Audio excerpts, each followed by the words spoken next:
இலவசம் இல்லை. நீங்க ஒந்தூர்ல எதை மோட்டர் பைக் கொடுப்பே, அப்புறம் மயில் வந்து கார் கொடுப்பே அப்படி. அது ஆனா அது நாங்க கொடுப்போம்னு சொல்லலையேன்றாங்க.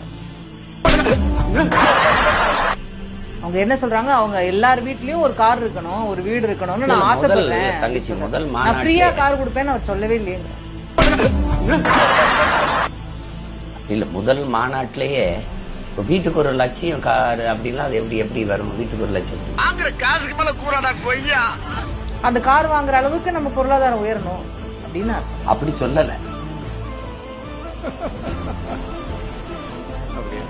கொஞ்சம் அதை சொல்லணும்னு ஆசைப்படுறேன்.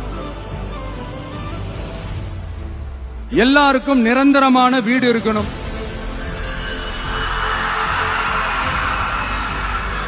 ஒவ்வொரு வீட்டுக்கும் ஒரு மோட்டார் சைக்கிள் வாகனம் உறுதியா இருக்கணும்.